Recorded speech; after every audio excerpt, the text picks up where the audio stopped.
Bien, hoy vamos a ver la argumentación de Toulmin y ya con este modelo argumentativo nos acercamos a la argumentación real, tanto en el plano académico, científico, como jurídico. Cuando leéis los apuntes de Toulmin, que están al final de la tercera unidad, veréis que Toulmin fue uno de los principales epistemólogos del siglo XX y este autor se inspiró mucho en el razonamiento jurídico para crear un esquema de argumentación que sea válido tanto para el ámbito jurídico, ámbito científico, filosófico, para todos los niveles. Entonces, es un esquema, no hay que aplicarlo de manera literal.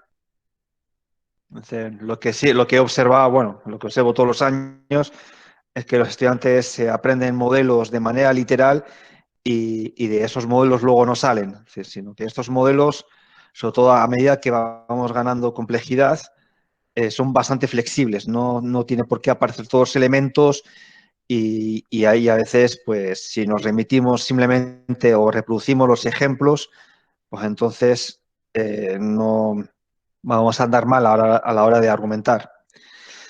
Entonces, la argumentación, según el modelo de Toulmin, eh, entra dentro de lo que se considera el razonamiento práctico, a diferencia de lo que hemos estado haciendo con el modus ponens y modus tollens y las falacias formales, que es un razonamiento más teórico y mucho más abstracto. O sea, ahora vamos a estar en el ámbito de lo concreto, ¿no?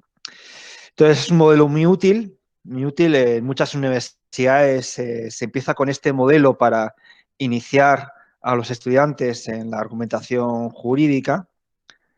Sin embargo, lo que es los modelos de argumentación jurídica que se utilizan en la realidad no se estudian en la carrera de abogacía, dada su complejidad. Entonces, por eso este modelo de argumentación es muy útil, porque va a ser un puente para la argumentación real. En la argumentación de modelo Toulmin eh, se combinan dos modelos. Se combinan tanto el modelo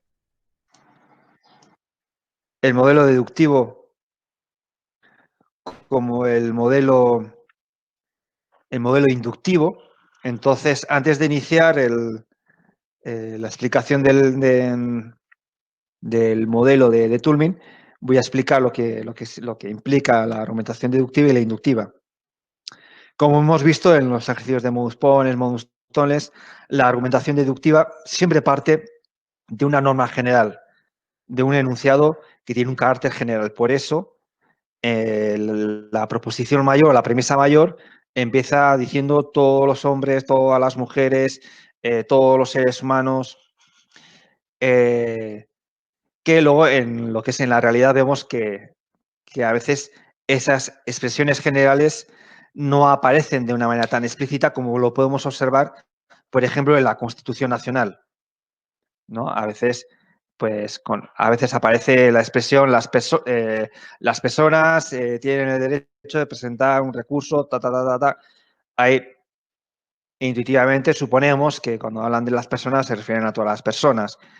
Pero esto en el ámbito jurídico genera muchos problemas porque a veces aparece de manera explícita lo que es todos, todas, y a veces no. Y eso a veces genera muchos problemas a la hora de interpretar la ley, ¿no? Y eso a veces es debido a que los legisladores no tienen una formación lógica que deberían de tener y a veces hay cosas que se suponen, pero cuando aparecen casos particulares, pues esos supuestos, pues realmente no son tales, ¿no? Y entonces ahí entra la ideología, entran las falacias, entran los insultos, y entonces entramos en una especie de debates bastante peregrinos, que es a lo que nos tienen acostumbrados los políticos, ¿no? El mejor ejemplo es el último debate para la presidencia de Estados Unidos, entre los candidatos a la presidencia, que fue realmente, es decir, uno empezaba con no salían de la falacia dominen, todo el rato estaban insultándose constantemente, ¿no? Y eso realmente denota lo que es una pobreza, una debilidad institucional muy fuerte, ¿no? Porque esos señores tienen unos sueldos muy buenos como para que anden insultándose. Entonces, el modelo deductivo siempre parte de lo general y va a lo particular. O sea, no es general, general y general, sino que partimos de una regla general y ahí aplicamos, ¿no? El caso del modelo inductivo, partimos de casos particulares y a partir de esos casos particulares creamos nosotros una ley general. O sea, por ejemplo, toda ley científica que parte de la observación pues tiene una metodología inductiva. Tenemos casos particulares, vamos juntando y al final, pues bueno, pues entonces podemos establecer una ley general. ¿Cuál es el problema epistemológico? ¿Cuál es el problema del conocimiento con la metodología inductiva? El principal problema es que nunca vamos a poder, sobre todo cuando las observaciones son complejas o cuando el objeto de estudio es complejo, nunca vamos a saber, vamos a tener un conocimiento al 100%. Entonces, por eso, cuando estamos ante una metodología inductiva, aparece el concepto de probabilidad. Entonces, hablamos de probabilidad. Por ejemplo, en el ámbito jurídico, cuando nosotros o cuando una persona, un sujeto va a realizar un análisis de ADN, nunca en ningún informe científico van a enunciar ese informe diciendo del 100%. Siempre nos dirán, bueno, hay un 99,9% de posibilidades de que ese ADN de esa muestra corresponda con el sujeto X. O hay un 98%, o si la muestra es un poco defectuosa, hay un 90% de posibilidades de coincidencia con el sujeto X. Nunca nos van a hablar del 100%. Eso también sucede, por ejemplo, cuando pues, encontramos fósiles, en los fósiles hay restos de ADN, hay pocos restos de ADN, y entonces hablamos de probabilidad. Entonces, el modelo de Toulmin surgió para poder construir modelos argumentativos donde entra la probabilidad. Pero eso no quiere decir que nosotros siempre y esto es muy importante porque ese es un error que cometen, puedo decir que cometen el 95% de los estudiantes, que en el modelo de Toulmin utilicemos la probabilidad, sobre todo cuando vamos a redactar la conclusión, no quiere decir que no podamos utilizar otro tipo de cualificadores modales. O sea, hay casos en los que vamos a decir, es altamente probable que el resultado genético coincida con el sujeto X. Pero cuando nosotros estamos absolutamente seguros y ya no es una cuestión que dependa tanto de los datos de manera empírica, no dependa tanto de la probabilidad, nosotros no vamos a decir que es altamente probable. Por ejemplo, si tenemos que demostrar jurídicamente si una persona es argentina o no es argentina, si tenemos todos los datos que conducen al razonamiento de que esa persona es argentina, no vamos a decir que es altamente probable que sea argentina. O es argentina o no es argentina. Entonces, hay que tener cuidado porque en el modelo de Toulmin puede prevalecer el razonamiento deductivo como puede prevalecer el razonamiento inductivo. Cuando prevalece el razonamiento inductivo, vamos a utilizar cualificadores modales que tienen que ver con la probabilidad. Pero cuando depende más de lo deductivo, vamos a utilizar otros tipos de cualificadores. Estamos absolutamente seguros que mi cliente es inocente. No. Imagínense que son abogados defensores no van a acudir ante el juez diciendo es altamente probable que mi cliente es inocente. Porque si yo enuncio como abogado defensor que mi cliente es altamente probable que sea inocente, el juez puede decir, bueno, entonces hay un mínimo de duda.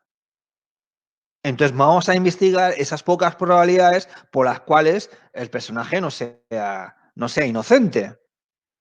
Entonces, una de las cosas que tenéis que tener presente es que a la hora de redactar cualquier texto jurídico, uno tiene que ser estratégico. Ya no es redactar por redactar, como probablemente estéis acostumbrados desde la escuela. Uno no puede redactar. Figúrense lo complicado que ha sido para ustedes poder establecer si un argumento modus ponens, modus tollens es falaz o no es falaz. Y estábamos hablando de 3 simples proposiciones, que en la mayoría de los casos eran proposiciones muy simples. Pues imagínense en un texto de 1000 páginas para poder detectar una falacia formal. ¿Cómo deberíamos de leer un texto jurídico? Pues con la misma velocidad que tenemos que leer un razonamiento deductivo para saber si es falaz o no es falaz, es decir, de una manera muy lenta. Y eso, la mayoría de ustedes no estáis acostumbrados a leer de manera lenta. Por eso la dificultad de realizar mapas conceptuales. Por eso la dificultad de poder razonar de una manera deductiva sin caer en falacias. Entonces, ¿cuál es la principal lección que tenemos ante este tipo de modelos? Pues en primer lugar que nosotros vamos a tener que crear esquemas de razonamiento estratégicos. ¿Qué es más estratégico? ¿Empezar con la conclusión o finalizar con la conclusión? Entonces, va a haber casos que vamos a utilizar la estrategia A. Va a haber otros casos que vamos a utilizar la estrategia B. Va a haber otros casos que vamos a utilizar la estrategia C. Nunca nosotros vamos a utilizar siempre la misma estrategia, porque si utilizamos siempre la misma estrategia, somos predecibles. Y eso en el ámbito jurídico va a jugar en contra nuestra. Y además que en un pueblo tan pequeño como Chilecito, si utilizábamos siempre el mismo modelo, pues realmente el juez va a saber exactamente qué recurso vamos a presentar, por nuestra poca falta de originalidad. Entonces, la argumentación, que es también, podríamos decir, la forma de poder fundamentar lo que nosotros queremos escribir, lo que nosotros queremos expresar, requiere de mucha lentitud. Requiere de mucha lentitud a la hora de leer y requiere de mucha lentitud a la hora de escribir. Entonces, nosotros lo que vamos a ver con la argumentación según el modelo de Turing, vamos a ver cómo poco a poco cuáles son los pasos que debemos de seguir.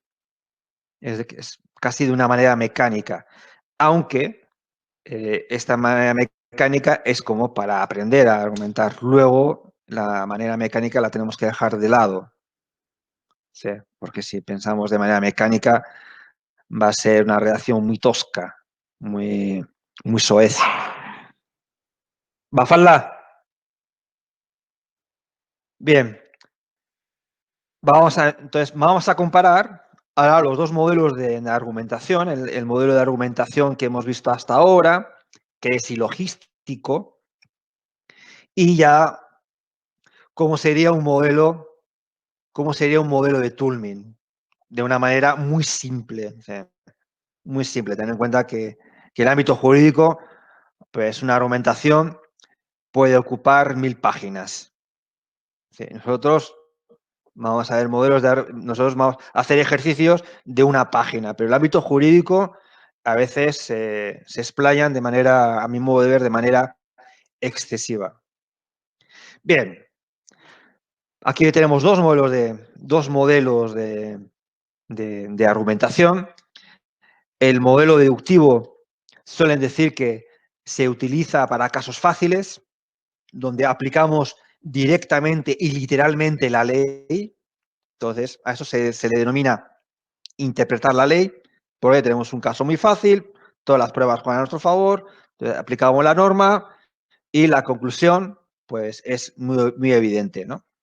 Entonces, aquí tendríamos una forma de decir, ya no vamos a ver, no vamos a ver ese esquema de todas las personas que vulneren el artículo 106 del Código Penal peruano, sino que ya aquí hay un mínimo de redacción. Bien, el primer ejemplo es, donde vamos a ver un modelo deductivo, es el siguiente. El artículo 106 del Código Penal peruano dispone que quien mata a otro será reprimido con pena privativa de la libertad. En el caso, está probado que Juan mató a Pedro. En consecuencia, Juan será reprimido con pena privativa de la libertad, ¿no? Esta es una forma de argumentar deductivamente, donde podemos deducir o podemos ver qué es P, qué es Q, cuál es el caso particular y cómo la conclusión se construye infiriendo la regla general, que en este caso es el artículo 106 del Código Penal peruano, y el caso particular, que es Juan, ¿no? Entonces, vemos que Juan, en la conclusión, vemos que Juan corresponde al sujeto de la premisa menor y será reprimido con pena privativa de la libertad, corresponde al predicado de la premisa mayor. Entonces, tenemos aquí claramente un razonamiento deductivo, que en el ámbito jurídico a veces no es tan literal, no es tan literal. Pero hay una forma de razonar, ¿no? Que si nosotros leemos este razonamiento sin haber tenido previamente las clases de lógica, evidentemente no vamos a identificar P, no vamos a identificar Q, y entonces es probable que si yo aquí altero lo que es la forma de argumentar, os puedo vender una falacia formal tranquilamente. Bien, pero ahora voy a poner otro ejemplo donde el caso ya es más complejo.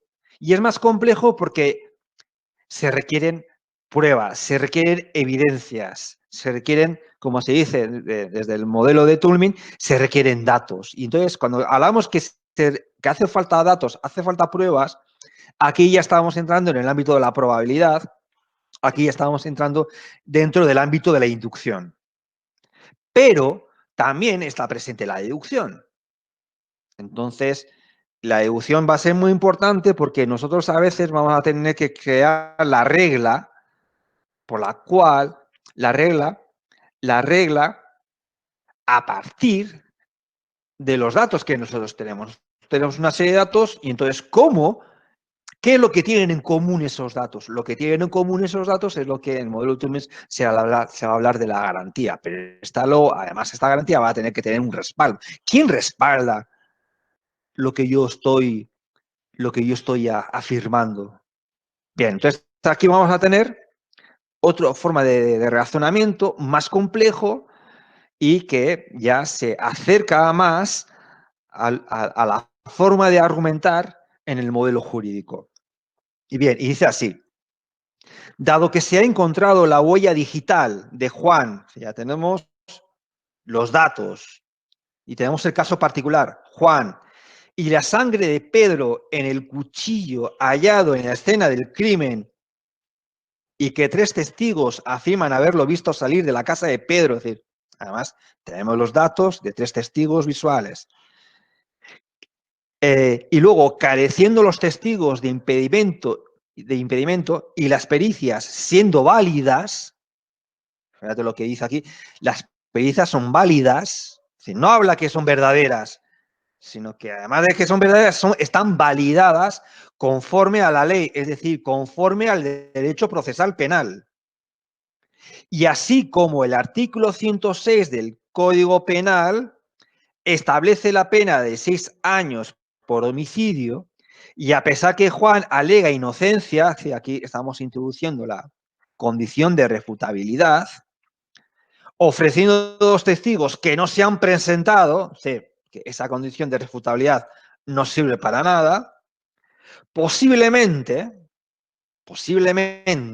Juan sea culpable de quitar la vida a Pedro y merezca una pena de 6 años. Bien, esto sería lo que es cómo un buen comunicador narraría, estaría narrando este hecho. Evidentemente, el juez no puede razonar de esta manera. Un juez no puede razonar diciendo con la siguiente conclusión. Posiblemente Juan sea culpable, porque el juez tiene que decidir si es culpable o no es culpable. Y esto no es una falacia, no es la falacia falso dilema. En el ámbito de la sentencia judicial, o es A o es B. No hay una tercera posibilidad. No puede ser A y B a la vez. Sí. Si hay dudas, el sujeto siempre es inocente. Es decir, la presunción de inocencia prevalece sobre la presunción de culpabilidad. Entonces, si hay una mínima duda, entonces nos tenemos que inclinar siempre hacia la inocencia. Ahora, si no hay dudas, entonces el juez diría, o la sentencia del juez diría, queda absolutamente claro que Juan es culpable de quitar la vida a Pedro y, por lo tanto, en base a los hechos, tiene que cumplir una pena de 6 años de prisión. Entonces, esa sería la forma en la que argumentaría el juez. Entonces ya vemos que ante los mismos hechos va a depender si soy abogado, defensor, si soy fiscal, si soy juez o soy un comunicador que está relatando lo que es, pues, un poco este caso en concreto de este homicidio. Entonces, en el caso del comunicador, pues va a decir posiblemente, decir, ¿por qué? Porque no tiene la competencia para decidir lo que es un comunicador, no tiene la competencia para decidir si es culpable o no es culpable. Esa competencia es exclusivamente del juez. Bien, entonces vemos que hay una diferencia, hay una complejidad, y eso que estamos ante un ejemplo simple. Pero ya vemos que hay una complejidad entre el caso A, que se resuelve de manera deductiva, y el caso B, que se resuelve lo que es, en este caso, bajo el modelo de Toulmin. O sea, aquí hay tres elementos y aquí hay 5 elementos.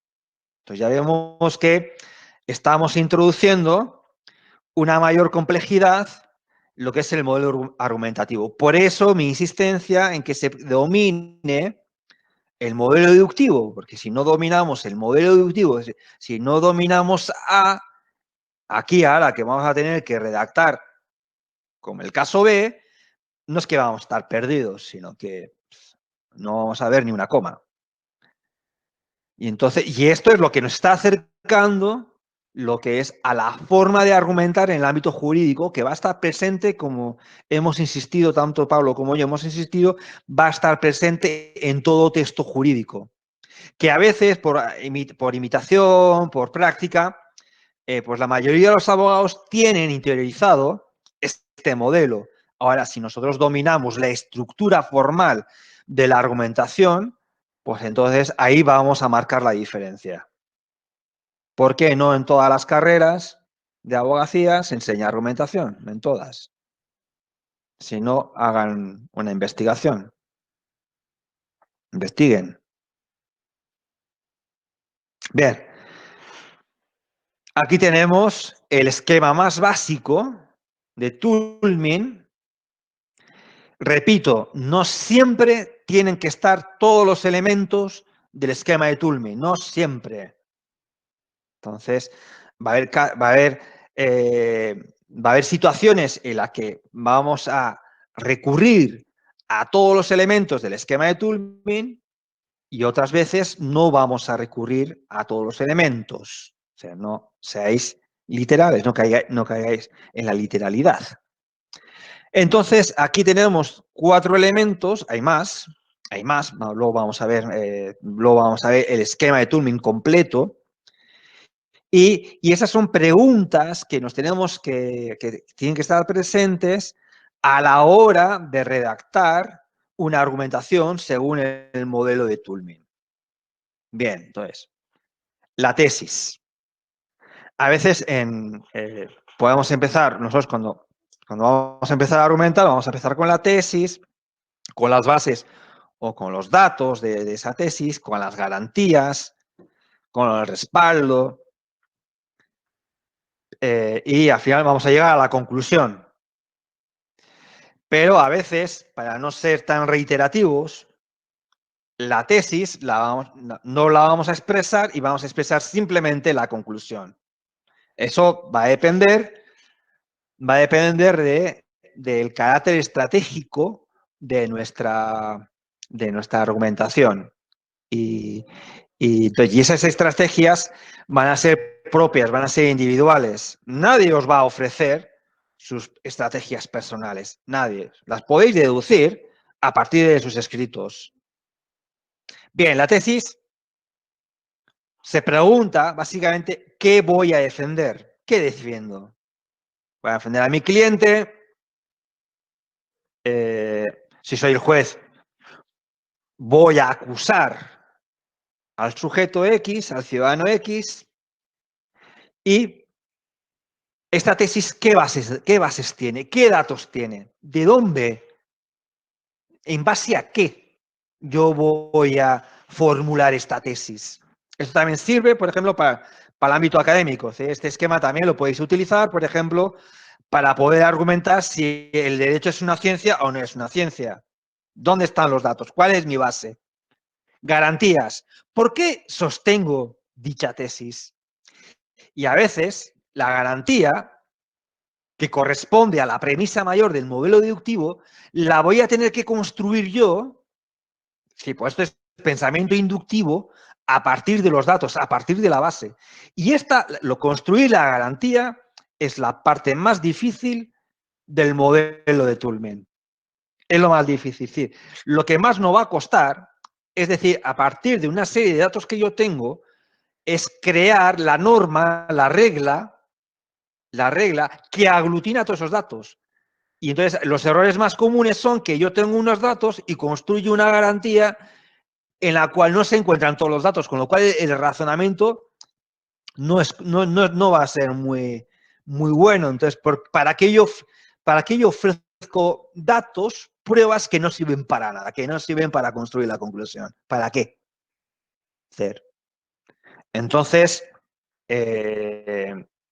por eso hay que ser muy cuidadosos a la hora de redactar cualquier texto. Y luego el respaldo. ¿Quién respalda mi garantía? Entonces aquí aparece la bibliografía. A veces si estamos con temas constitucionales, evidentemente lo que va a respaldar, si yo estoy en un debate sobre un tema constitucional, pues va a ser la propia Constitución. O si estamos apelando a principios morales, entonces el respaldo va a ser ese principio moral, ¿no? Sí. O a veces el respaldo, si estamos ante evidencia científica, lo que va a respaldar es el instituto, la universidad. Si a veces el respaldo, si por ejemplo estamos ante, nos hemos encontrado en la calle a una persona muerta, ¿quién va a respaldar que esa persona está muerta? Pues el médico forense. El médico forense va a respaldar que esa persona está muerta. Entonces, el respaldo puede venir de un diccionario, de un código, el código penal, de una constitución, de unos principios morales, el principio de vida. Va a venir también de una persona autorizada autorizada por Ivano. ¿Quién va a respaldar que yo soy yo? Pues entonces yo presento como dato o como base, presento mi documento nacional de identidad. La garantía sería aquel que presenta su documento nacional de identidad certifica en cierta manera que es esa persona que dice ser, pero si está respaldado por el escribano, el escribano va a respaldar que efectivamente esa fotocopia de documento nacional de identidad corresponde con el auténtico documento nacional de identidad y a su vez corresponde con la persona que lo porta, con la persona que lo presenta. Es decir, el escribano está respaldando que yo soy yo. Ya ves, parece una obviedad. Yo soy yo, ¿no? Sí, pues es obvio que yo soy yo, sí, pero lo que es por eso cuando nos presentamos en un banco, cuando tenemos que hacer cualquier trámite, cuando nosotros nos queremos presentar a un concurso, se requieren de respaldos. Se quieren que haya una persona oficial que diga efectivamente, esa persona es quien dice ser. Y es más, para algunos trámites se requieren de respaldos dobles. Sí, porque hay un respaldo y a veces se requiere que ese respaldo a su vez esté respaldado, ¿no? Yo, por ejemplo, cuando tuve que oficializar en Argentina mis títulos académicos, en primer lugar tuve que ir a la universidad, saqué una fotocopia de mis títulos, el rector decía que efectivamente yo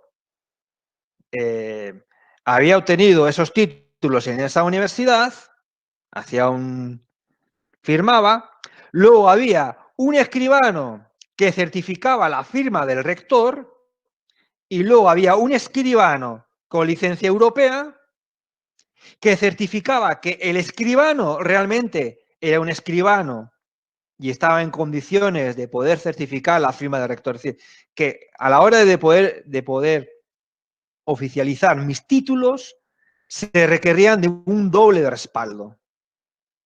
Entonces, y a veces todo eso, a veces se requieren de dobles respaldos a la hora de argumentar en el plano jurídico, en el plano legal. O sea, aquí estamos en el ámbito del plano legal, que es el que más os interesa. Y a veces también en el ámbito académico se requieren de dobles respaldos. No hace falta... sí, ahora estamos con el tema de las vacunas.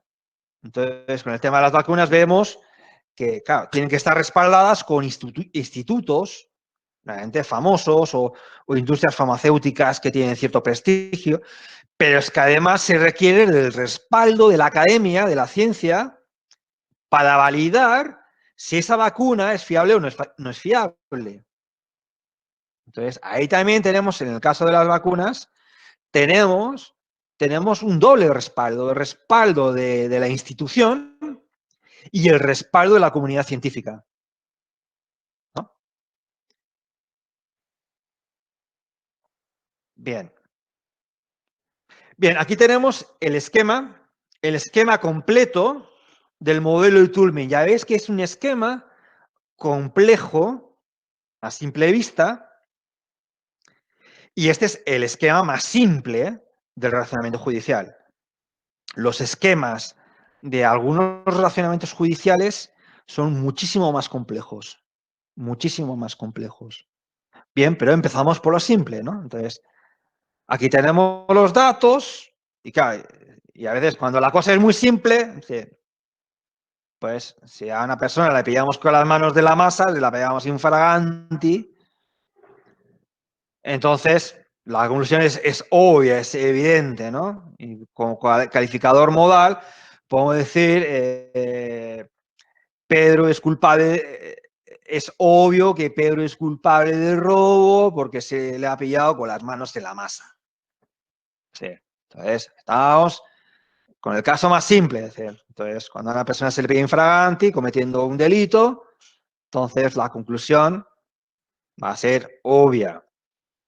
Y el calificador modal no va a hablar de probabilidad. Si a una persona le pillamos con las manos de la masa robando, no va a decir que es altamente probable que haya robado. O sea, hablamos con términos, utilizamos un calificador más propio del razonamiento deductivo. Más propio del razonamiento deductivo. no vamos a utilizar un cualificador modal proveniente de un razonamiento inductivo, donde ahí sí entra la probabilidad. Nos podemos imaginar que no le hemos pillado con las manos en la masa, pero le hemos pillado a esa persona o ha sido detenida con los objetos robados. Es decir, que una persona tenga un objeto robado no quiere decir necesariamente que esa persona haya robado.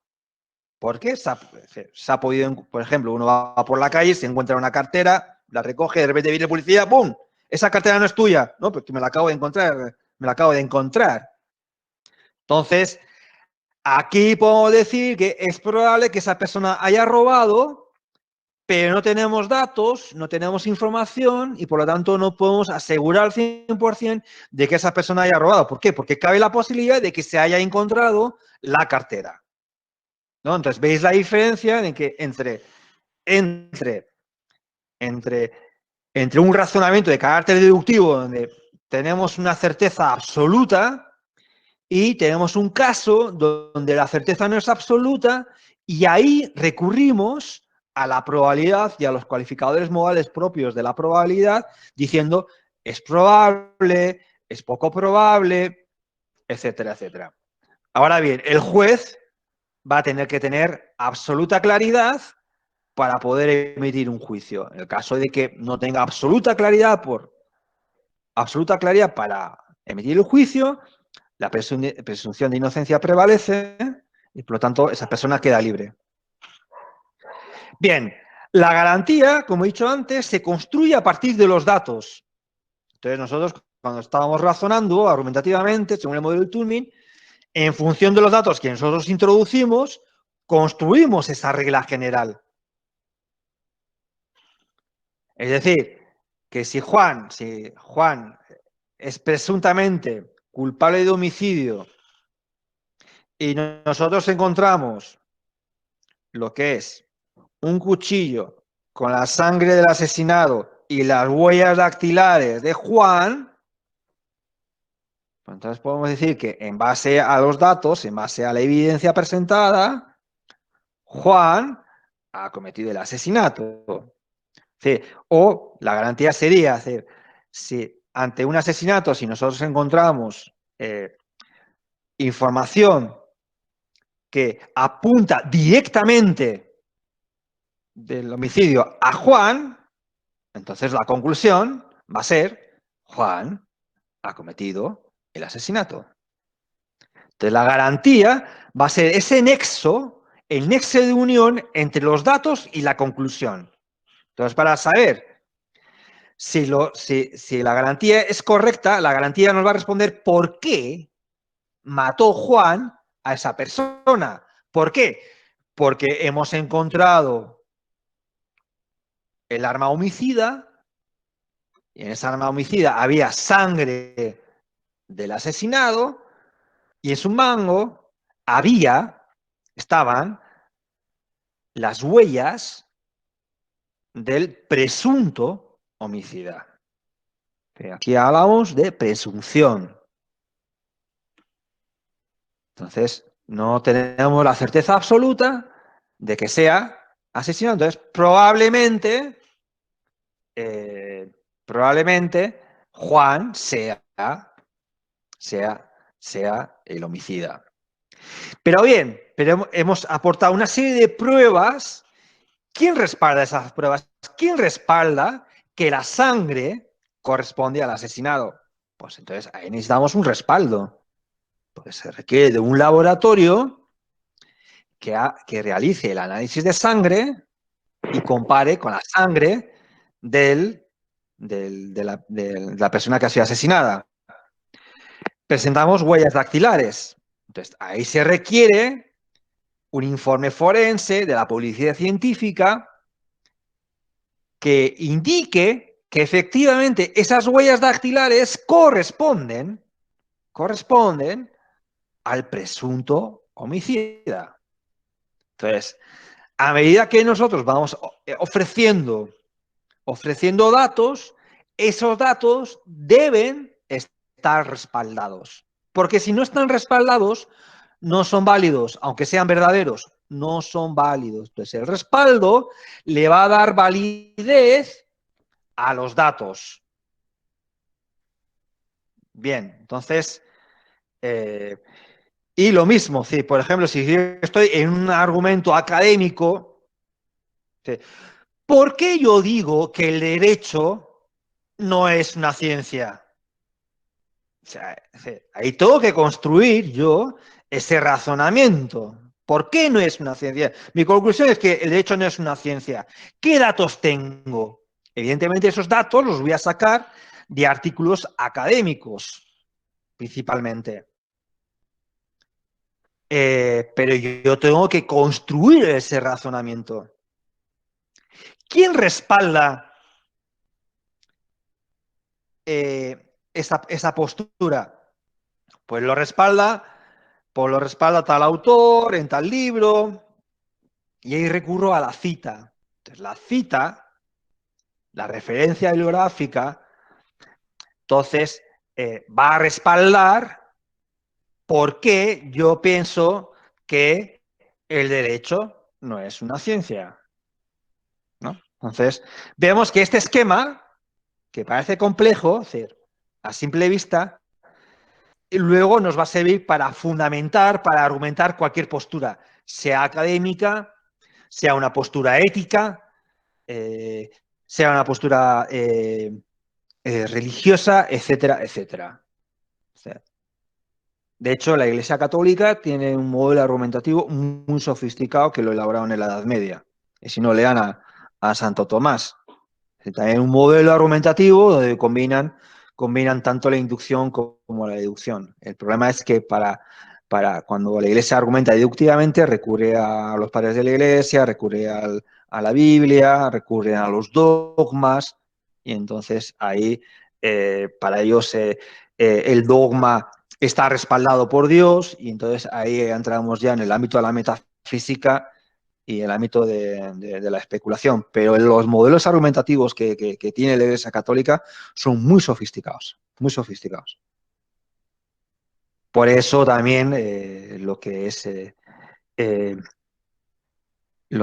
que van a universidades católicas, que les introducen en el razonamiento teológico, realmente pues tienen también mayores habilidades a la hora de argumentar porque la solución es muy fácil, eliminas el respaldo divino y puedes introducir otro tipo de respaldos. Pero el esquema sería similar. Bien, entonces primer paso, empezamos con casos muy simples, ¿no? Tenemos el dato es absolutamente claro y nos conduce directamente a una conclusión. El contrato ha sido admitido como evidencia. Ese es el dato. Entonces, la conclusión es, entonces, obviamente, estamos absolutamente seguros, ya veis que aquí estoy utilizando diferentes cualificadores modales. Entonces, con el cualificador modal yo le voy a dar fuerza al dato, a la conclusión. Le doy fuerza. Si no coloco ningún cualificador modal, la conclusión queda débil. Entonces, ya vemos que aquí ya entra la creatividad. No, no es como el ámbito que estábamos de montones, que ahí no se requería creatividad, aunque algunos teníais bastante creatividad a la hora de argumentar deductivamente. Bien, entonces aquí el contrato ha sido admitido como evidencia, entonces el contrato es válido. Fíjense ahora que no voy a introducir ningún cualificador modal y quiero que observen cómo suena. El contrato ha sido admitido como evidencia, por lo tanto, el contrato es válido.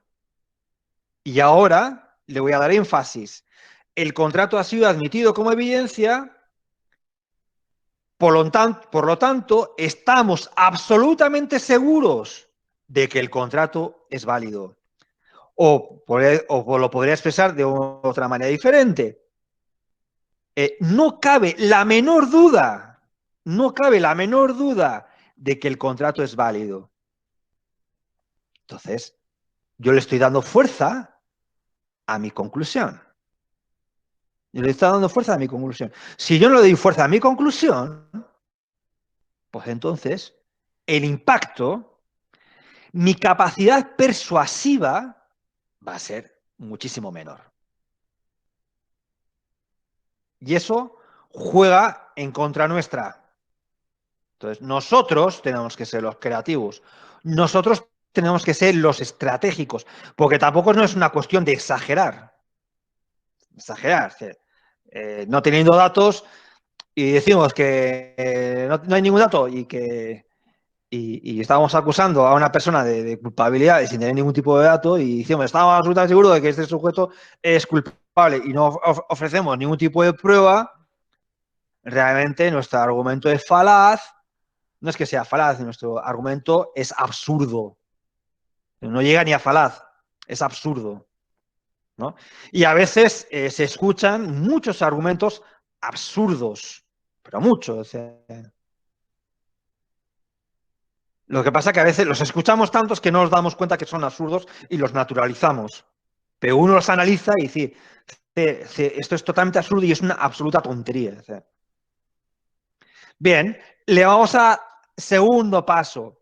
Vamos a ya tener un argumento con garantía, que la garantía lo que hace es explicar el por qué del dato que tenemos llegamos a la conclusión.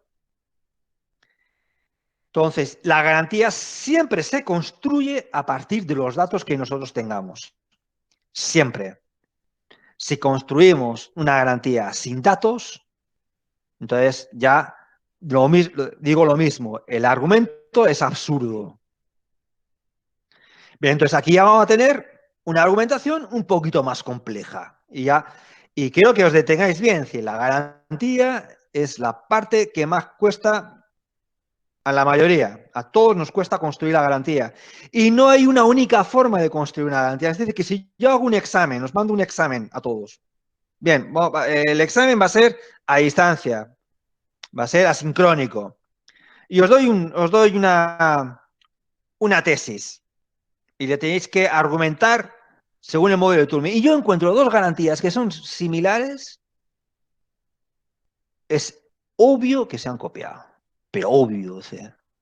Entonces, aquí hay una garantía se puede expresar de 1000 formas. Y si aparecen dos formas muy similares, bueno, es que ni dos personas gemelas podrían escribir la misma garantía o similar. Por eso, cuidado con la garantía.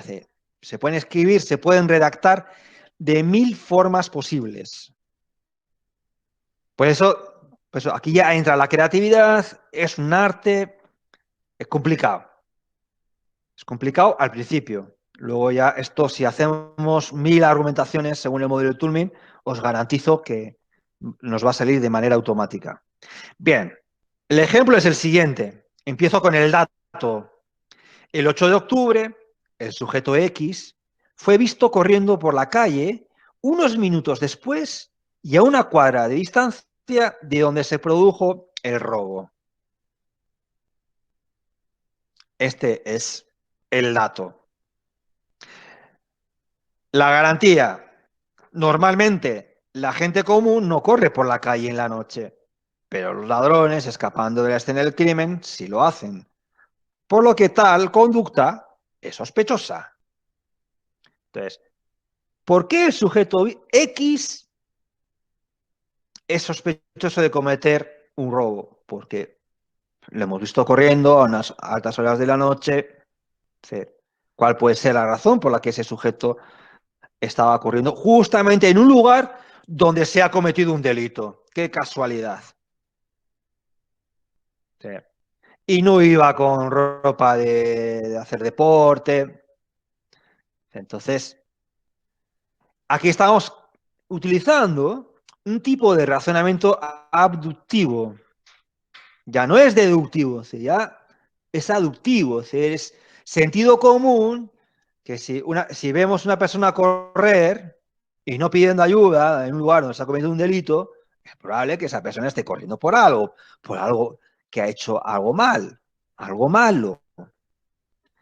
Bien, entonces, ¿cuál va a ser la conclusión? Entonces, el sujeto X tuvo la oportunidad de cometer el robo y es posiblemente culpable de tal falta. Es posible. Eso si es o no es, lo tiene que determinar el juez.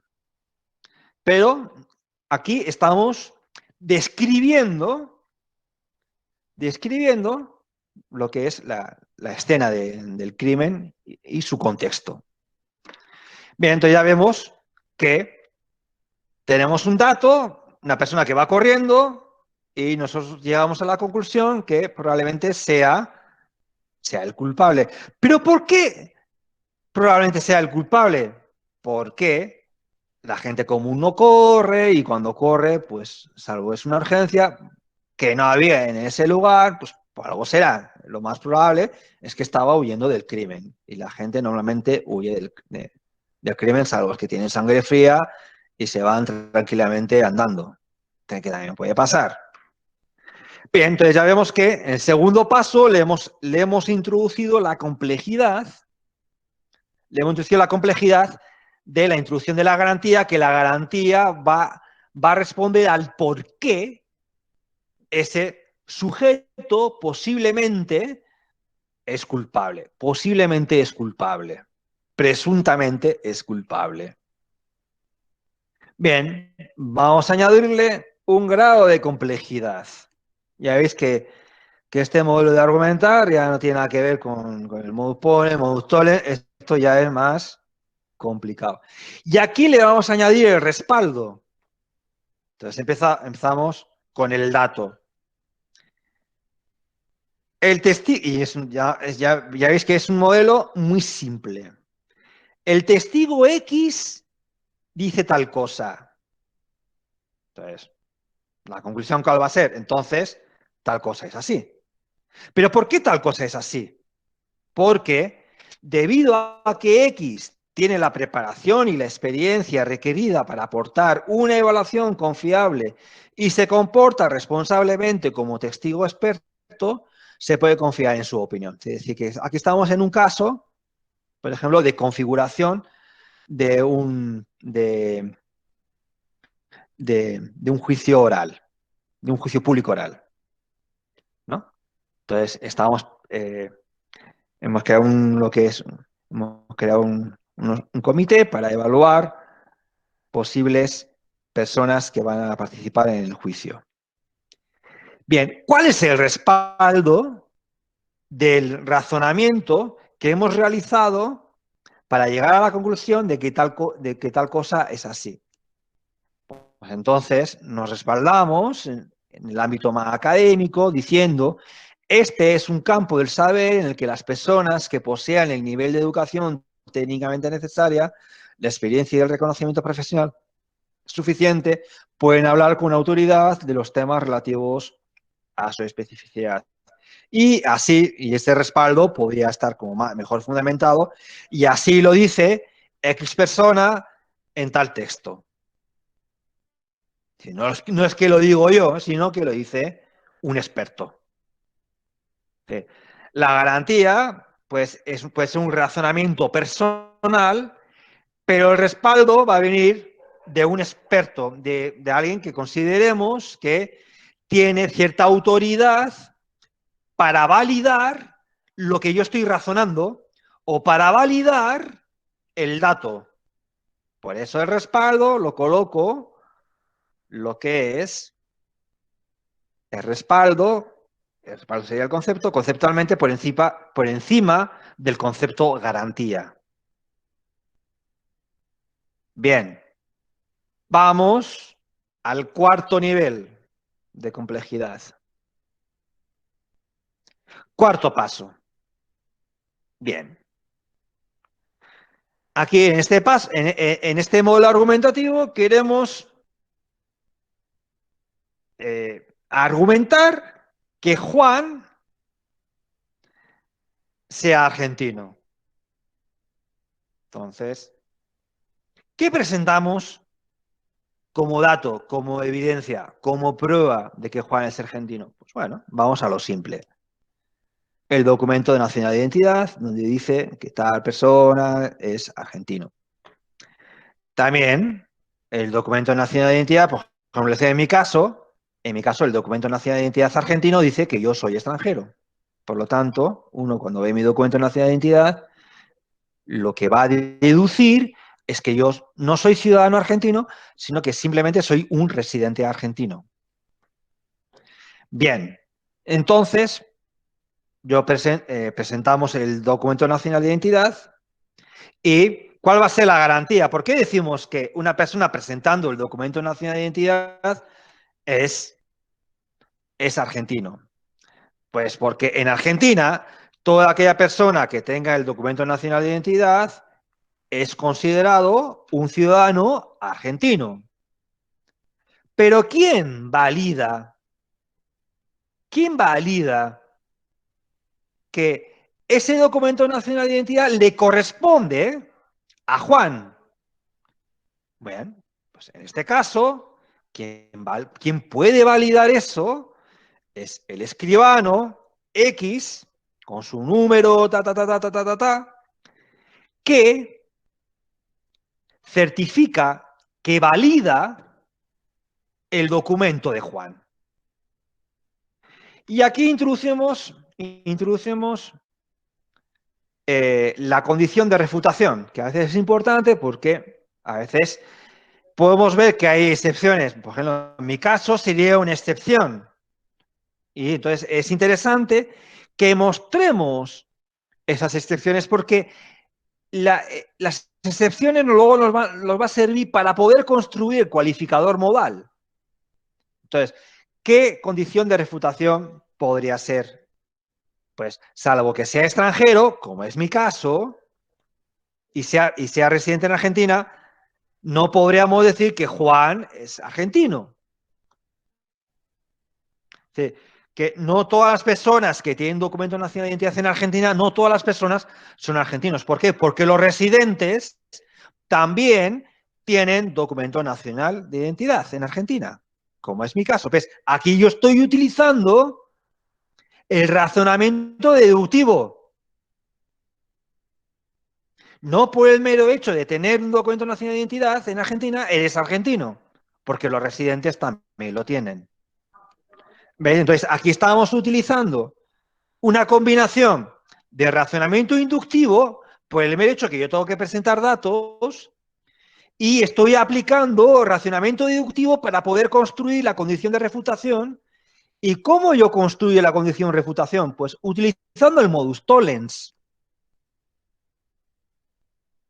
Aquí yo estoy utilizando el modus tollens. Estoy viendo un caso de todas las personas que pueden tener documento nacional de identidad argentino, pero que no son argentinos. Modus tollens.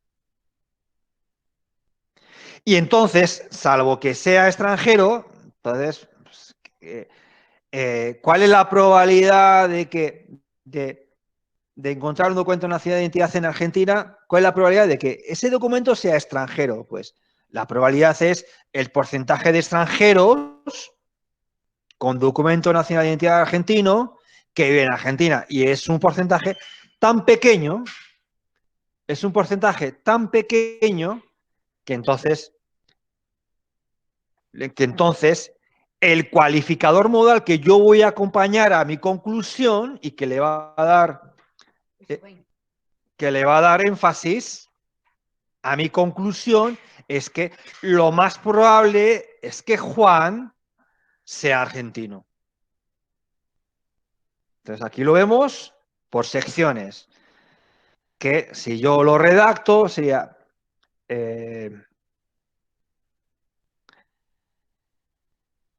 presentando el documento de nacionalidad de identidad de Juan y validado por el escribano X que certifica que ese documento de nacionalidad de identidad corresponde a Juan y considerando que en Argentina toda aquella persona que tenga el DNI es considerado ciudadano, salvo que sea extranjero y residente en Argentina, lo más probable es que Juan sea argentino. Ahora, si yo soy el juez, yo sí soy, y tengo que dictar una sentencia ante este caso, No voy a decir que lo más probable sea argentino, sino que lo voy a decir que el ciudadano Juan, presentando un documento de nacionalidad de identidad argentino y avalado y certificado por el escribano X, que valida y certifica que ese documento de nacionalidad de identidad corresponde a Juan, y teniendo en cuenta que en Argentina se considera que toda persona que tenga DNI es considerado ciudadano, no cabe duda que Juan es argentino. Entonces, en el ámbito del racionamiento judicial, de la sentencia judicial, no vamos a encontrar cualificadores modales de probabilidad. Lo que vamos a encontrar son cualificadores modales que le van a dar fuerza a mi conclusión, a mi tesis. Porque aquí estoy aplicando un principio lógico que dice o es A o es B. No hay un término intermedio. O es culpable o es inocente. O es argentino o no es argentino. Entonces, bien. Entonces, aquí ya tenemos el esquema completito. Así que nosotros lo podemos, primeramente, cuando nosotros vamos a razonar bajo este modelo, vamos a hacer el esquema. Vamos a poner datos. A ver, ¿cuáles son los datos? ¿Cuál es la garantía? ¿Cuál es el respaldo? ¿Cuál es la condición de refutación? ¿Cuál es el cualificador modal? ¿Cuál es la conclusión? Y una vez que tenemos ese esquema y lo tenemos completo, redactamos. Y la redacción sí, puede ser múltiple. Es decir, yo lo que acabo de redactar en este cuarto paso se pueden redactar de mil maneras. Puedo ser redundante, puedo ser, puedo ser muy conciso. Va a depender de mi estilo personal, que es algo que ustedes tienen que construir, su propio estilo a la hora de redactar y a la hora de pensar. No todos pensamos de la misma manera, no todos utilizamos las mismas lógicas, las mismas intuiciones. Entonces, todos pensamos de manera diferente, todos nos expresamos de manera diferente. Y lo que hay que ver, lo que vosotros tenéis que ver como futuros abogados, cuál es la mejor estrategia para expresar, para expresarse, para pensar, para redactar. Eso lo tenéis que hacer vosotros. Yo ahí ya no puedo, yo ahí ya no entro, porque también es un tema personal. Bien. Aquí lo que hemos hecho es complicar los datos. Lo que he hecho es introducir 7 datos. Sí, vais a ver casos donde hay un dato, otras veces hay 10 datos, otras veces hay 100 datos. Va a depender de la complejidad del caso, de lo que de lo que queramos argumentar. Entonces, aquí tenemos datos. Pues esto lo he copiado de un documento, ¿cierto? No es mío. El presidente no ordena. Pues pensemos en cualquier presidente. Presidente no ordena. El presidente no tiene claro qué decir. La gente está en desorden. Los proyectos para el Parlamento llegan tarde. El presupuesto nacional está mal organizado. El presupuesto nacional se pierde en actividades improvisadas. Los ministros hacen lo que quieren. Estos son los datos. Son datos ante una situación caótica. Este es un ejemplo viejo, ¿eh? No piensen que es actual ni que... Este es un ejemplo bastante viejo. Pero como vemos a veces los casos viejos parece que se perpetúan, ¿no? Se mantienen a lo largo del tiempo. Bien, ¿cuál sería la garantía ante estos datos? ¿Qué podemos razonar? ¿Qué podemos razonar? Pues el razonamiento va a ser bien simple, ¿no? Pues son datos bien obvios, ¿no? Bien exagerados. A un país le va bien cuando el presidente lo hace bien. Sería la garantía. ¿Quién respalda esta garantía? ¿Quién está respaldando toda esta información? ¿De dónde obtenemos esta información? Por la agencia de estadística más importante, en este caso, de Argentina. Tenemos una agencia de estadística que nos ofrece, que constantemente está haciendo encuestas, y entonces, Eh, sí, la fuerza aquí también, si yo, por ejemplo, si, si esta información es obtenida por un medio de comunicación, pues entonces el respaldo va a ser cuestionado. ¿Por qué? Porque los medios de comunicación tienen políticas editoriales que, dicho de otra manera, las políticas editoriales corresponden a ideologías determinadas, ¿no? Entonces, pues entonces si lo dice, si esto se redacta desde una ideología determinada, pues realmente pues va a generar desconfianzas. Pero si, por ejemplo, si esta información la obtenemos de una agencia con reconocimiento internacional de su objetividad, de su buen trabajo, la cosa cambia, ¿no? Entonces, el respaldo es importante porque el respaldo puede ser fuerte o puede ser débil. ¿Cuál sería la condición de refutación? Salvo que el partido del presidente, que considera que todo es un montaje mediático, me supongo que algo sonará, ¿no? Hay una confabulación, hay un... Entonces,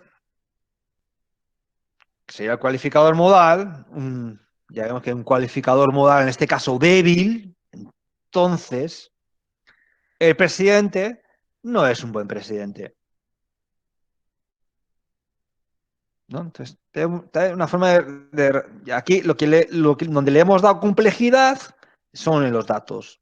Y ya veis que el cualificador es simple, la garantía es muy simple, el respaldo también es básico y la condición de refutación también pues, es simple, ¿no? Entonces llegamos a una conclusión simple, que generalmente este tipo de argumentos requieren de una mayor sofisticación.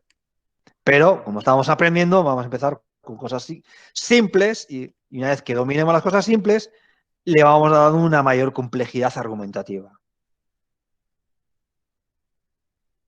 Bien, entonces, ¿cómo haríamos? Vamos a empezar por antes de redactar lo que es una argumentación bajo el modelo Turing, hacemos un esquema. Y eso puede suceder. El esquema puede ser también conceptual. Nosotros podemos crear un mapa conceptual para poder argumentar con el modelo de Turing. Vamos a hacer un mapa conceptual. ¿Sí? Pero en este caso vamos a hacer un simple esquema.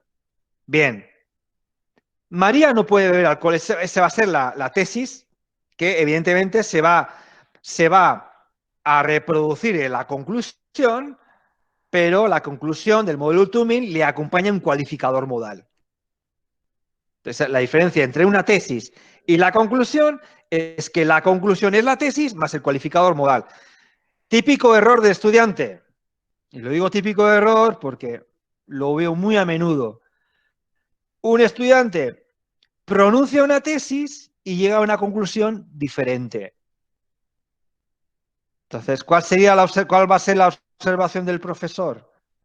Que esa argumentación no es coherente porque ofrece una tesis y ofrece una conclusión que no tiene nada que ver con la tesis. Entonces, no es coherente. Entonces, el argumento, si bien puede estar los datos, la garantía y el respaldo pueden estar perfectamente, pero el argumento, al no ser coherente, es cero. No le podemos dar ni un punto,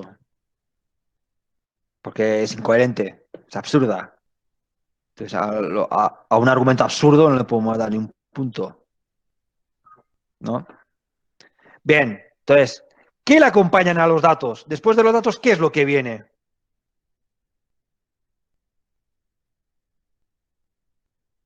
Viene la garantía. Entonces yo escribo la garantía, hago así el esquema y ¿cuál va a ser la garantía? Pues la garantía hemos dicho que va a responder por qué María, en este caso, María no puede beber alcohol. Entonces, ¿cómo vamos a responder el por qué? A partir del dato, María está embarazada, ¿por qué María, estando embarazada, no puede beber alcohol? Porque entonces el razonamiento también puede ser muy simple. Muchos estudios médicos aseguran que la ingesta de alcohol en mujeres embarazadas ponen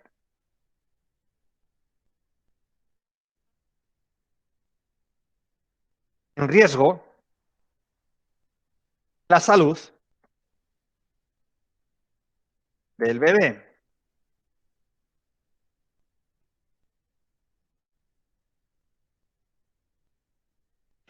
¿Quién puede respaldar estos estudios médicos? Entonces, el respaldo también es una cuestión estratégica. Como respaldo, entonces, tanto el respaldo sea más fuerte. A ver, alguien ha abierto el micrófono. ¿Hay una No, observación, una profe, pregunta? ¿puede ser la prueba de sangre? El ¿Prueba de pediatra, sangre para profe. qué? ¿Prueba de sangre para qué? Para saber si está embarazada. No, no, no, no, no, no. No, no. Aquí la tesis, María no puede beber alcohol. Esa es la tesis. Yo tengo que defender esa tesis. Profe, quien nos El dato respalda es el pediatra. Sí, ese es un respaldo, el pediatra. Profe. Pero ¿qué digo yo en la garantía? En la garantía, ¿qué digo yo? Si tengo que el respaldo tiene que ser coherente entre los datos y la garantía. ¿Qué digo Que yo el en la garantía? médico, La garantía que que el digo médico asegura que no muchos, puede beber alcohol. muchos estudios médicos. ¿Y dónde aparecen esos estudios médicos? ¿Quién respalda los estudios médicos? Pues las revistas Las revistas de divulgación científica. científicas internacionales. A ver, ¿hubiera estado mal que el respaldo hubiera sido el pediatra? No, pero es un respaldo débil, porque es un pediatra. Sin embargo, un respaldo mucho más fuerte es que lo indiquen las revistas científicas internacionales, y un respaldo mucho más fuerte aún sería añadir a la Organización A la OMS. Mundial, efectivamente, Mundial de la Salud. No es porque lo diga un pediatra, no, sino porque lo dicen muchos estudios científicos que a su vez han sido validados por revistas de prestigio, que no publican cualquier cosa, y a su vez está validada por la Organización Mundial de la Salud, aunque hoy en día parece que ha perdido bastante prestigio, pero sigue siendo el máximo respaldo en el ámbito de la salud, nos guste o no nos guste. Entonces, no es lo mismo. No, es porque lo dice el pediatra. O no, es que lo dice la OMS. Veis que el respaldo pesa. Entonces, por eso digo que a la hora de construir el respaldo, yo tengo que ser estratégico, y cuanto mi respaldo sea más sólido, mejor. Porque le está dando fuerza, le está dando validez. Y la validez es una cuestión, ya hemos dicho que la validez no es una cuestión de verdad y mentira, sino que le da fuerza a la verdad. Hay verdades y verdades, pero hay verdades que tienen más fuerza y verdades que tienen menos fuerza. Y a veces, y la OMS ya hemos visto que se ha equivocado. Pero en su día, cuando la OMS decía algo, pues todos decían, bueno, pues si lo dice la OMS, en la OMS, ¿no? Bien. ¿Cuál podría ser, después del respaldo, que viene? Condición de refutación. Luego, si vosotros hacéis una búsqueda por Google o por YouTube, vais a ver que el datos, garantía, respaldo, condición de refutación a veces tienen otros nombres. A veces aparecen en inglés, porque la traducción de los conceptos en inglés de Stephen Toulmin no se corresponden al castellano. Entonces hay un problema de interpretación de los conceptos de inglés al traducirlos al castellano. Entonces hay personas que... Hay gente que lo dice directamente en inglés y hay otros que... Pero bueno, lo importante es entender la esencia del concepto. Condición de refutación. ¿Qué condición de refutación podríamos indicar aquí? María está embarazada. ¿Una mujer embarazada puede beber algo de alcohol?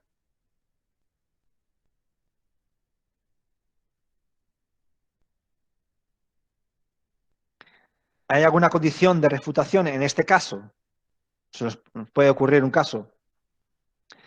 Que no esté Y la embarazada. No. El dato es que está embarazada. Cuidado, Bueno. porque si pones en la condición de refutación, salvo que no esté embarazada, el argumento automáticamente se transforma. Fíjate el error. El argumento automáticamente se transforma en argumento absurdo. Absurdo, sí, es rechazable, 100%. A ver, o está embarazada o no está embarazada. A ver, ¿usted qué nos quiere decir? Entonces, no podemos utilizar esa condición de refutación. A mí se me ocurre, salvo que la ingesta de alcohol sea mínima. Que un sorbito, me supongo que un sorbito de vino, no creo, en esas cantidades, en esas dosis, un sorbito de vino le afecte negativamente al feto, ¿no? Entonces, salvo la ingesta, claro, que no puede beber alcohol, pero hay una condición, es decir, hay una condición que no nos podemos refutar. Bueno, si es una gotita, un sorbito, o incluso igual media copa por ejemplo, un vaso de sidra, tiene muy poco de alcohol, 4 o 6 grados, o una cerveza bajo en alcohol, pues un vaso me supongo que no le ocasionará mucho daño al feto, sino que igual probablemente el daño sea nimio. Entonces, aquí tenemos una condición de refutación. Profe, Entonces, como la condición, sí, sería absurdo decir si la embarazada toma constantemente pequeñas dosis de alcohol, como dijo, un poquito de vino, ¿eso volvería absurdo la cuestión? no, ahí no. Ah, gracias. Hombre, sí, hombre, salvo que esos sorbitos sean cada minuto. Que sea muy ¿Entiendes? diario, diríamos, que sean todos los días durante el embarazo. Que por ejemplo, que todos los días bebe un sorbito, no sé, eso probablemente, yo que personalmente pienso que probablemente no sea. Sí, absurdo no es, pero si por ejemplo yo pongo, claro, aquí la condición de refutación ya tendría que ser más sofisticada, salvo que la ingesta de alcohol sea mínima y permitida por su médico. Claro. Entonces, es el médico el que nos va a indicar cuál sería la dosis mínima. Entonces, salvo que esté consumiendo bajo los parámetros o bajo las indicaciones de su médico, entonces la condición de refutación sería correcta. Sería correcta. Pero ya veis que aquí el margen ya es delicado. O sea, por eso las argumentaciones tienen que ser muy claras. Porque si no son claras las argumentaciones, corremos el riesgo de que nuestra argumentación vaya en contra nuestra. Entonces, hay que ser cuidadosos, hay que ser estratégicos. Bien, después de la condición de refutación y en base a esta condición de refutación, yo ahora estoy en condiciones de poder construir el cualificador modal. Entonces, como, salvo que la ingesta es mínima, ¿sí? y nosotros sabemos que el consumo de alcohol, cuanto menos cuanto menos se consuma alcohol, pues mucho mejor, pues entonces aquí podemos ser un poco taxativos, ¿no? A la hora de expresar este cualificador modal.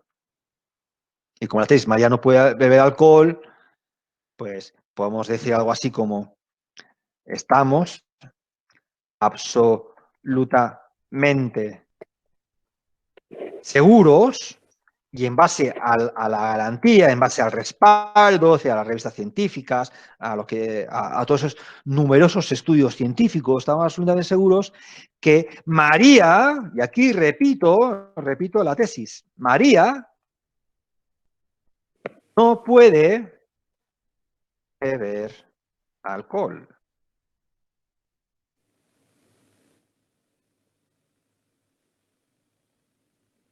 Pues este es el esquema. Evidentemente, nosotros no vamos a presentar ningún texto jurídico con este esquema. Entonces, esto había que redactarlo. O sea, María está embarazada de 3 meses y en base a que hay muchos estudios médicos que aseguran que la ingesta de alcohol en mujeres embarazadas pone en riesgo la salud, como el artículo tal, o los artículos tal, o tal autor, y además esto está respaldado por la Organización Mundial de la Salud, y salvo que la ingesta sea mínima, estamos absolutamente seguros que María no puede beber alcohol. ¿Sí? Y aquí lo estoy redactando de una manera simple, pero este esquema se puede transformar en 2 páginas, se puede transformar en 10 páginas, se puede transformar en 100 páginas. Entonces, ya eso va a depender de la complejidad. Si yo voy a escribir un artículo de por qué María, ¿no? Por qué una mujer embarazada no puede beber alcohol, entonces el texto pues, puede comprender entre 10 y 20 páginas. 10 y 20 páginas, ¿no? O sea, entonces yo escribiría un artículo por qué María no puede beber alcohol, o, en un sentido más general, por qué las mujeres embarazadas no pueden beber alcohol. Si aquí yo estoy con un caso particular, pero también puedo tratar un caso general. ¿Por qué las mujeres no pueden beber alcohol? O puedo escribir por qué los niños y las niñas no pueden beber alcohol. O puede ser un tema mucho más complejo, más enrevesado, ¿por qué una persona no puede consumir cannabis? ¿O por qué una persona sí puede consumir cannabis? Ten en cuenta que con el tema del cannabis, la comunidad científica está dividida casi al 50 y al 50%. Entonces, es un tema que la postura de si estás a favor o estás en contra, pues va a depender principalmente de la ideología a la que una persona pertenece. Y la ideología y la ciencia no es transparente a la ideología, sino que está permeada de ideología, como hemos visto en la primera unidad. O también puede ser un tema mucho más controvertido, que es un tema que les gusta bastante a los estudiantes. Argumentar a favor o en contra del aborto también es un tema también principalmente ideológico. Porque tanto los que están a favor del aborto, a los que están a favor del aborto, o los que están en contra del aborto, o los que están a favor de la legalización del aborto, o los que están en contra, pues recurren a datos científicos y a respaldos también de científicos con renombre. Y como hay científicos con renombre en ambas posturas, pues la cosa queda casi como un tema a argumentar, un dilema, ¿no? Un dilema argumentativo, porque posicionarse es complejo desde un punto de vista argumentativo. Entonces, aquí tenemos el esquema y luego ya, a partir de este esquema, hacemos una redacción lo más clara posible. Por eso nosotros insistíamos en el ejercicio, si el derecho es una ciencia, no es una ciencia, nos enfatizaba mucho la claridad, ¿no?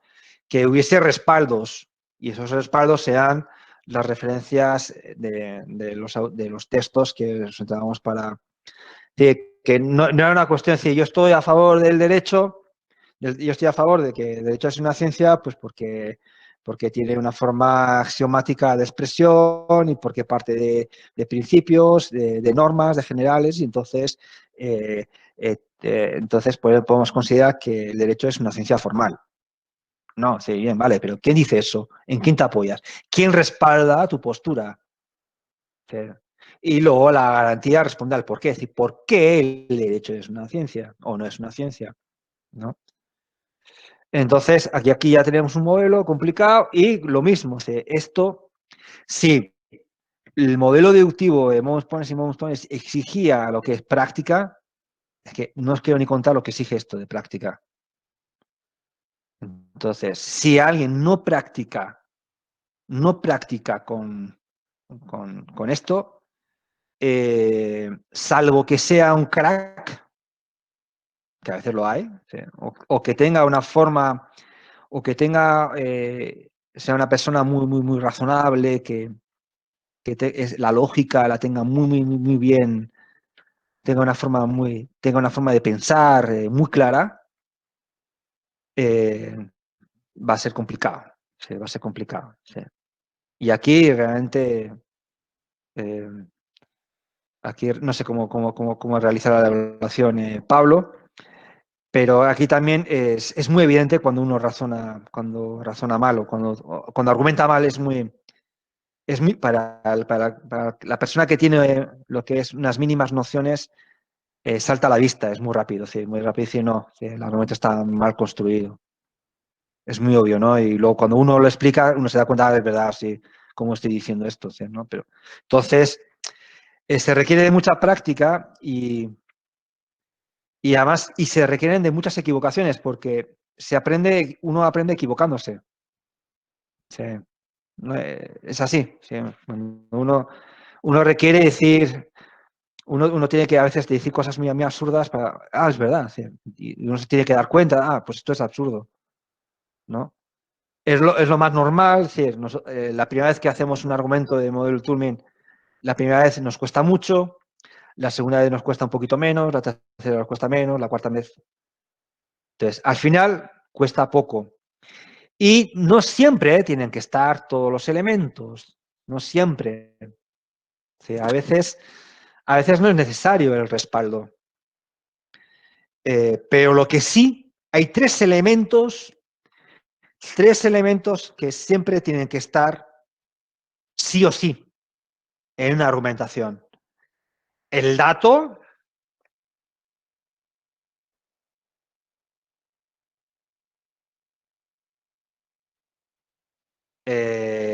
la garantía, por qué, responder el por qué y obviamente la tesis.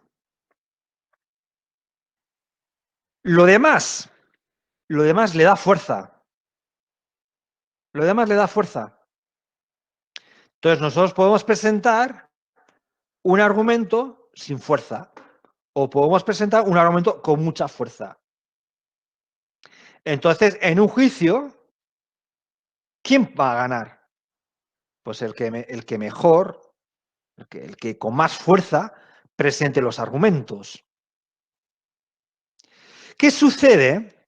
Yo como abogado defensor, que si presento una argumentación débil, pero imaginemos, lo vamos a imaginar que absolutamente verdadera, pero muy débil, mal redactada, con faltas de ortografía. Y el fiscal presenta una argumentación muy fuerte, a pesar de su poca evidencia. ¿Quién va a ganar? El fiscal. Por eso, a veces, y un poco a lo que llegaban los sofistas, ¿no? Que a veces los juicios no los gana el más justo, sino que los gana el más hábil. Entonces, cuanto más habilidad tengáis, vais a tener más posibilidades de ganar un juicio. Entonces, y eso suponiendo que el juicio se realiza con un juego limpio. También cabe la posibilidad que haya juego sucio. O sea, entonces, ahí tampoco la argumentación no sirve de nada. Entonces, pero si se está jugando limpio, la argumentación, quien mejor argumenta es a veces es el que gana, ¿no? Y esto, hoy no está Pablo con nosotros, pero Pablo ha ganado casos, ha ganado casos, lo que es por su fuerza argumentativa. ¿Sí? Ha ganado casos en lo que es en tribunales de en el Tribunal Superior de Justicia, lo que es en el Tribunal Supremo, ha ganado casos, lo que es por su fuerza argumentativa. Entonces, por aplicar bien los principios lógicos, por expresar con absoluta claridad la garantía, presentar con absoluta claridad la garantía, y eso le ha dado ganar juicios y eso a uno le da prestigio. Entonces, y cuando uno gana prestigio, le llegan más casos. Y si te llegan más casos, te llega más plata. ¿Sí? Ya vemos que hay una relación causal, ¿no? Si A nos conduce a B y B nos conduce a C, A nos conduce, en este caso C, que es más plata, más plata. No es que estoy razonando de una manera muy utilitarista, que a veces no siempre tenemos que caer en el utilitarismo. Bien, yo me supongo que habrá muchas dudas, porque si estas dudas las presentáis en el examen, pues lo único que vais a conseguir es el gran enojo de los profesores, como ha pasado, como acaba de pasar. O sea, en el examen no se aceptan dudas. Previo al examen, todas las que queráis. En el examen, si presentáis dudas, no, es que se me cortó internet, eso suena a la falacia ad misericordiam. Y para un profesor de filosofía argumentar con la falacia ad misericordiam, pues también a un profesor de filosofía le va a enojar mucho. Y a un abogado le va a enojar muchísimo más. Así que os sugiero que evitéis ese tipo de argumentos, ¿no? Que para eso estudiamos las falacias, para no cometerlas. Bien, ¿qué dudas tenéis? ¿Qué es lo que no habéis entendido? Porque estoy seguro que hay partes del argumento de Turing que no se han entendido. Profe, a mí no me quedó claro qué es la condición de refutación, perdón, qué es el cualificador modal. El cualificador modal Sí. es lo que acompaña a la tesis y por eso se convierte en conclusión y le da fuerza. Por ejemplo, imagínate que yo soy un abogado defensor. No es lo mismo decir mi cliente es inocente que decir estoy absolutamente convencido y no cabe la menor duda de que mi cliente es inocente. Claro, es lo que le da más fuerza, digamos. Le da fuerza. Sí. ¿Podemos eliminar el cualificador modal? Sí, pero si como abogada defensora te presentas ante el tribunal o ante la prensa diciendo mi cliente es inocente, pues ¿qué va a pensar? ¿Qué va a pensar la opinión pública? ¿Qué puede pensar el juez? ¿Qué pensaría? ¿Tú qué pensarías? Es una opinión personal. Da lugar a la duda también. Yo pensaría que ese abogado es un centollo. Yo pensaría que ese abogado realmente tiene poco futuro. ¿No? Entonces, bueno, a ver qué pruebas presenta este pobre hombre o pobre mujer, ¿no? Yo personalmente lo vería con esos ojos. Entonces, ahora, a veces vemos, ¿no? Fijaos, mira, los abogados mediáticos son expertos en el abuso del cualificador modal. A veces son tan exagerados que se pasan de rosca. Bueno, sí, señor, ya sabemos que le ha pagado muy bien su cliente, sabemos muy bien que usted cobra mucho, pero realmente si no presenta pruebas y nos está diciendo que su cliente es inocente, pues realmente en ese caso el cualificador modal puede resultar insultante, ¿no?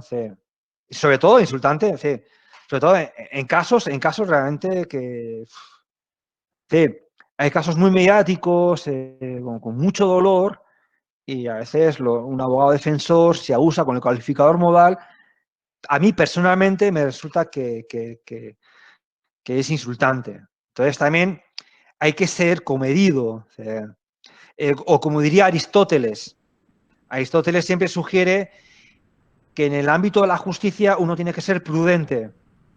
Entonces, por eso uno tiene que ser muy estratégico. Tenemos que ser enfáticos, pero sin llegar a insultar, sin llegar a llegar a una conclusión que con el énfasis del cualificador modal, pues estaríamos transformando esa conclusión en una conclusión con ironía, con sarcasmo. Y entonces, y eso puede generar dolor, y eso puede generar tensiones, y eso realmente no ayuda, ¿no? Sí. Pero, profe, en los casos, por ejemplo, los mediáticos, se puede usar como estrategia el cualificador modal para, por ejemplo, influir en por ejemplo, en el público en general, ¿sí? Y crear ciertas tensiones. Sí, pero sin exageración. No nos tenemos que exagerar. No. Sí, seguro. Hay abogados que lo hacen, hay abogados que lo hacen, pero realmente que, por ejemplo, los abogados que son mediáticos, de lo que ellos salen, le dan mucho énfasis porque también exageran y entonces a veces eso genera muchas tensiones, pero también se habla mucho de, mira lo que ha dicho este abogado, cómo ha sido capaz de decir esto, y eso genera propaganda, ¿no? Pero realmente luego esos abogados mediáticos tienen un equipo de que está detrás, que el texto jurídico va a ser muy diferente. Una cosa es lo que el abogado dice de cara a la prensa y otra cosa cuando el abogado escribe para el juez. Y ahí muchas veces los sujetos son diferentes. Entonces, yo creo que a mi modo de ver, yo creo que en esos casos hay un abuso del cualificador modal. Y para mí eso no es bueno. No es bueno. No es bueno. Yo creo que son estrategias que personalmente son cuestionables. Y son cuestionables igual no desde un punto de vista legal, pero sí desde un punto de vista ético. Y como probablemente esos abogados tienen una formación ética pues, bastante pésima, pues entonces se dan esos casos, ¿no? Pero yo creo que no son buenos ejemplos. Los abogados mediáticos no son buenos ejemplos. Por ejemplo, por eso es interesante leer sentencias de jueces prestigiosos, también leer. Entonces, eso es interesante, ¿no? Porque ahí se ve que hay mesura. Que eso, desde un punto de vista aristotélico, es una virtud. La prudencia, la mesura, la palabra justa, la palabra clara, yo creo que son, a mi modo de ver, son virtudes. Entonces, uno se construye su propia imagen. Entonces, uno decide, uno es libre si quiere entrar en el ámbito de la doxa o uno quiere entrar en el ámbito de un discurso serio y entonces uno va construyendo su propio prestigio, ¿no? Entonces, por ejemplo, la última juez del Tribunal Supremo en Estados Unidos que acaba de fallecer, pues era una jueza que se caracterizaba por concentrarse en los casos que se podían ganar frente a casos mediáticos. Entonces, hay personas como en España, por ejemplo, el juez Garzón, que llevó a juicio a Pinochet, pues era una persona que buscaba casos mediáticos. Bueno, que buscaba casos mediáticos. Y realmente, que busca casos mediáticos, pues a veces hay casos en los que se metían que eran muy cuestionables. Y hay otros jueces pues, que dicen, bueno, me voy a concentrar en... Ah, no, perdón, no la última jueza, sino la vicepresidente a Estados Unidos. Como fiscal, pues iba a casos que realmente que se podían ganar. Entonces, son estrategias. Hay personas que realizan una estrategia que buscan lo mediático y otros pues que pues, realmente pues tienen otro tipo de intereses. Y eso es totalmente personal, totalmente individual, pero desde un punto de vista ético sí que hay actitudes de abogados que son muy cuestionables, muy cuestionables. Lo mismo que también actitudes de jueces son muy cuestionables. Hoy creo que mi esposa me decía que un juez ha dado públicamente una paliza a su mujer por cuestiones de que le estaban poniendo los cuernos, o sea, son cosas que realmente vulneran, ¿no?, ciertos principios constitucionales. Bien, más dudas.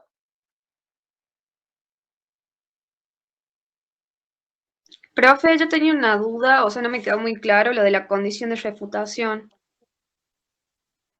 Bien, la condición de refutación, sí, sobre todo en los casos, la condición de refutación también es una cuestión de estrategia. A veces nos interesa mencionarla y en otros casos no.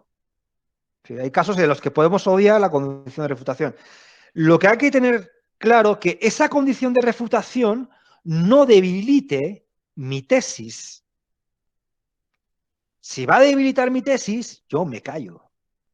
Es una cuestión de sentido común, pero por eso lo digo, es decir, no hay que aplicar literalmente el modelo de Toulmin. Hay que ser estratégico.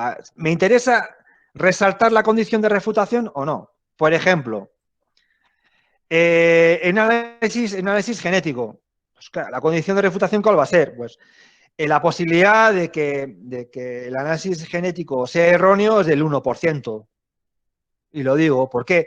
Porque a ser la condición de refutación el 1%, el cualificador modal automáticamente va a ser, es altamente probable que el dato sea este dato. Entonces, ahí me interesa. ¿Por qué? Porque le voy a dar énfasis al cualificador modal que luego le voy a... Ese también es una redundancia. Ahora, que la condición de refutación es del 80%, pues mira, pues no lo voy a mencionar. Voy a mencionar que es poco probable que A sea A o que si sea tal. O sea, no voy a estar echando piedras a mi tejado. Entonces, la condición de refutación está íntimamente ligada al cualificador modal porque en los casos en los que interviene la probabilidad, pues entonces el cualificador modal es la condición de refutabilidad, es cuál es el porcentaje de las pruebas que yo estoy presentando hayan errores. Y siempre, por ejemplo, que haya análisis genéticos, siempre hay un porcentaje de error. ¿Cuál es la condición de refutabilidad? Por ejemplo, de un testigo a 100 metros de noche. Entonces, si yo soy fiscal, la condición de refutación ahí la voy a utilizar a mi favor. O sea, sí, la probabilidad de que de noche y a 100 metros podamos observar algo es mínima. Entonces, la probabilidad es mínima, es muy improbable que ese testigo, su testimonio sea fiable. ¿Entiendes? La condición de refutación va a depender de nuestro rol. Si somos abogados defensores, si somos fiscales, si somos jueces, si somos comunicadores, si somos periodistas, si somos abogados mediáticos. Es decir, pero siempre la condición de refutación tiene que jugar a nuestro favor. También como estrategia, yo puedo utilizar la condición de refutación para adelantarme al contraargumento del oponente. Y de esa manera, si yo me adelanto al contraargumento, pues lo dejo sin contraargumentación. Sí, sí, yo tengo el título de filosofía y a pesar de que hay personas que hoy en día hay personas que se dedican a truchar, a falsificar los títulos, pero en mi caso ya está certificado, está respaldado por escribano, con lo cual ya alguien no me decía, pero es probable que su título sea trucho. No, no, si te acabo de decir que está certificado por... Entonces, cuando yo estoy argumentando, a veces una de las mejores estrategias, por eso, cuando yo voy a argumentar ante un tema, yo tengo que conocer muy bien al oponente. Tengo que predecir cuál va a ser su principal contraargumento, porque yo lo puedo utilizar como condición de refutación. Sí. A pesar de que pueden decir que esto, y ahí automáticamente respondo, esto no puede suceder por esto. Con lo cual, ya la otra persona que me va a contraargumentar, ya le he quitado la palabra. Entonces, esto es se utiliza, como digo, es decir, el modelo argumentativo de Toulmin es muy estratégico, tan estratégico como el ajedrez. Entonces, ya vemos que hay miles de estrategias en el ajedrez, hay miles de estrategias a la hora de argumentar. ¿Sí? Profe, en este caso, por ejemplo, en este ejemplo, se podría haber obviado la condición de refutación, ¿verdad? Se podría haber obviado, tranquilamente, sí. Lo que pasa es que yo he querido, con este ejemplo, he querido, como es sencillo, mostrar todos Sí, los sí. elementos. No, sí, Todos sí, los elementos. Damos de ejemplo, sí. Pero sí, sí. sí. A ver, yo elimino esto, le estoy quitando fuerza al argumento, no. Ah, No, sí. Pero pero hay casos en los que sí y hay casos en los que la condición de refutación no es necesaria. Es decir, en los casos simples no es necesaria. En los casos cuando estamos ante un caso complejo, puede ser necesaria y además puede ser útil. Va a depender del caso. O sea. Nosotros, en lo que es en los ejercicios que vayáis haciendo, realmente se sugiere que utilicemos todo. O sea, aunque sea repetitivo, sea obvio, más que nada por una cuestión de entrenamiento. Y luego, en el día de mañana veremos si, por ejemplo, el año pasado estuvimos analizando un texto que escribió Pablo, un recurso, y no estaba todo presente. Había elementos que no estaban, pero que la condición de refutación no estaba. Pero estaban los datos, estaba la garantía, estaba el respaldo y estaba el cualificador modal. Y obviamente estaba la conclusión. ¿Sí? Entonces, en muchos casos, en la realidad, en muchos casos no vamos a encontrar condición de refutación, pero en los debates, por ejemplo, es muy útil utilizar la condición de refutación porque eso denota que, mira, este conoce muy bien al contrincante porque lo ha dejado sin palabra. Entonces, en el ámbito político es muy útil. En el ámbito político. Sí, es conocer a tu contrincante. Entonces, eso te va a beneficiar en un debate, por ejemplo. En un debate político te va a beneficiar. Bien, ¿qué más dudas?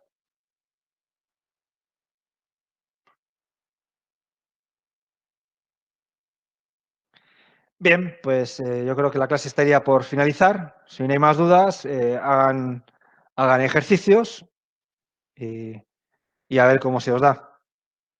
Y bien, ya a partir de la semana que viene ya esta unidad se va a encargar, la va a dirigir Pablo. Sí, Pablo va a ser el responsable ya de la unidad 3, que la parte que ya más se acerca al ámbito jurídico, y él como abogado pues os puede ofrecer herramientas más útiles que la de un simple filósofo.